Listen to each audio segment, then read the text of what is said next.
A qui no li agrada un bon crim? Bé, als familiars de les víctimes, amics de les víctimes i de més. I amb tot el respecte cap a ells i elles. Però el cert és que hi ha una moda que és el true crime i a tots ens encanta tombar-nos al sofà i mirar una sèrie documental o una pel·lícula documental d'un true crime. Un assassinat misteriós i fer càbales a aquest és el culpable, veure tots els sospitosos, mirar a veure si s'ha equivocat quan li han fet l'interrogatori i s'ha contradit, si els policies són capaços de trobar una pista.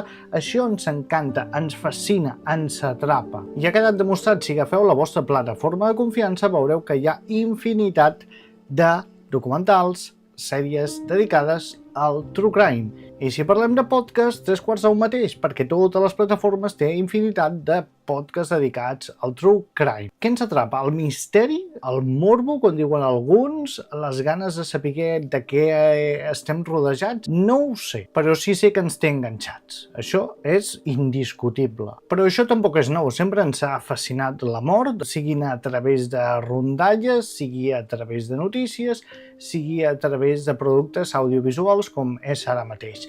Però sempre ens ha fascinat.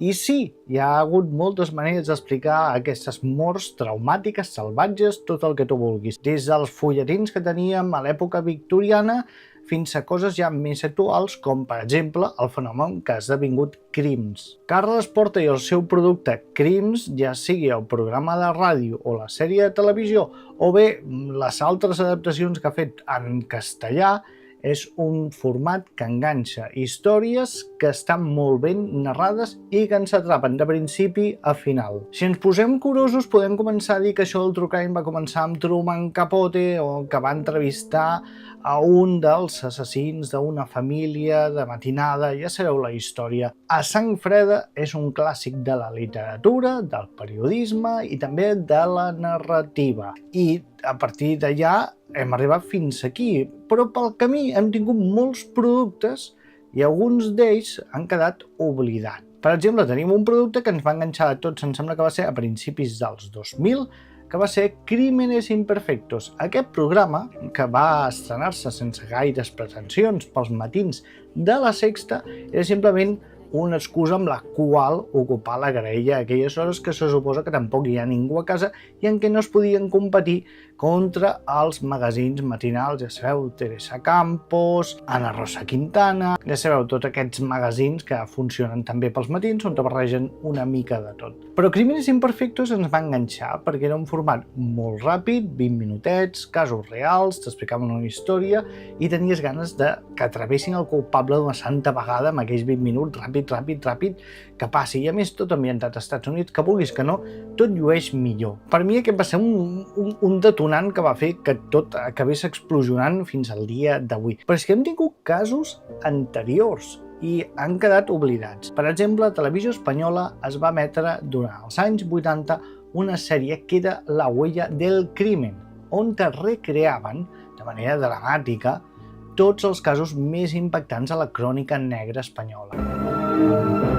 Fernando Guillén, Victoria Abril, José Cerro y Maribel Verdú protagonizan El crimen del capitán Sánchez, dirigidos por Vicente Aranda. Per allà van passar actors i directors de molt alt nivell, realment estaven molt ben fetes i van tractar tot tipus de casos, des dels més antics a casos quasi actuals d'aquell moment. I després tenim un altre programa que també ho va petar, que tots vam mirar durant els 90, que era Quién sabe dónde.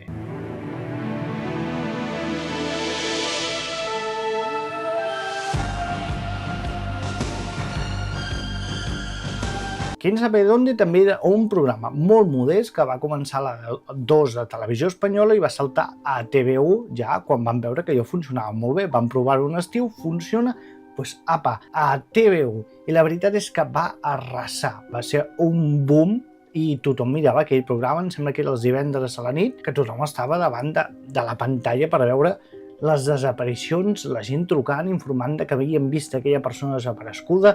Tot va coincidir també a l'època Alcácer, a més, sí, va ser una explosió i Paco Lobatón encara ara és recordat per aquest programa. I a Catalunya, abans de Crims, què? què hi havia? Doncs també han tingut programes de crònica negra aquí a Catalunya i n'he trobat un parell que em semblen bastant curiosos. Anys 1997 i 98. Àngel Casas, un presentador d'aquells de tota la vida de TV3, presenta el programa Cas Obert. De Cas Obert en podeu trobar 25 capítols a la plataforma del 3CAT, és molt fàcil de trobar, i tracta el que passava en aquells moments, o sigui, desaparicions, assassinats, atracaments, tot el que era crònica negra quedava ja plasmat, conduït per Àngel Casas, i és un programa que ha quedat absolutament oblidat i crec que és un programa superinteressant, perquè m'he vist algun dels programes així per veure què tal, com està, si funciona, no funciona, i he quedat esparverat perquè està molt ben fet. Fins i tot hi ha casos de desaparicions on t'aporten el que sembla el presumpte culpable, el gran sospitós, i el porten allà a fer declaracions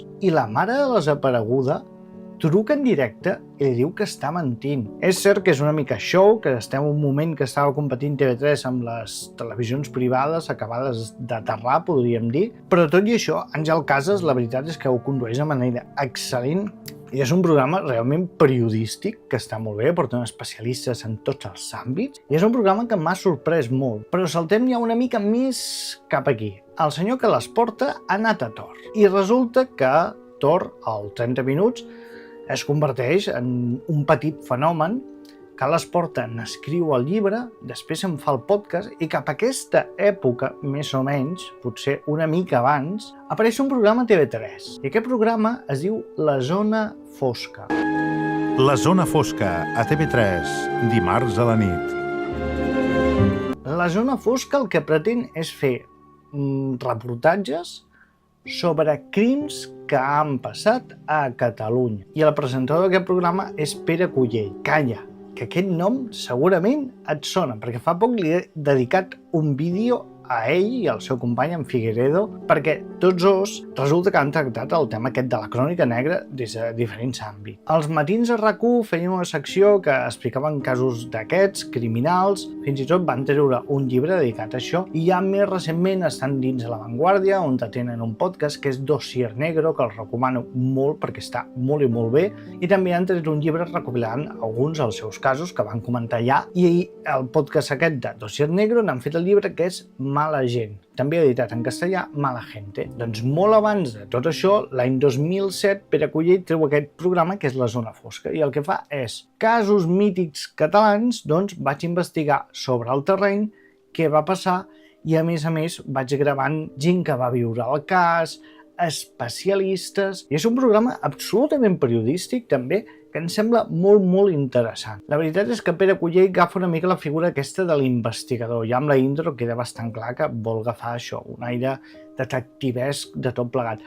Però el que més m'ha sorprès és que fins i tot se'n va a una sala d'autòpsies i es veu un cadàver allà tal qual com li estan fent l'autòpsia, cosa que actualment crec que seria bastant complicat que ho poguéssim veure en televisió. I aquest programa només va tenir una temporada. Resulta que no va funcionar. No sé si és que es va avançar el seu temps, si és que la gent no volia tant una cosa periodística com una cosa més narrativa, com ha fet que les porta, no sé el motiu, però ja us dic que si podeu recupereu els capítols i me'ls estic repassant a poc, però el cert és que ja us dic que m'ha enganxat moltíssim.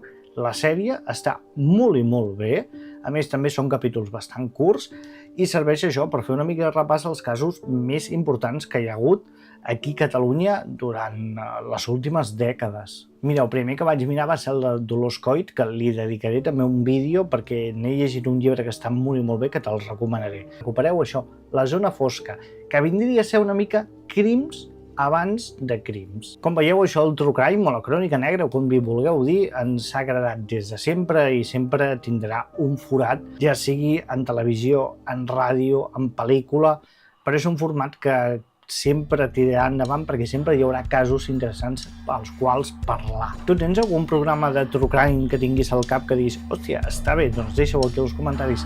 Ens veiem en el pròxim vídeo, porteu-vos molt i molt bé. Adéu-siau!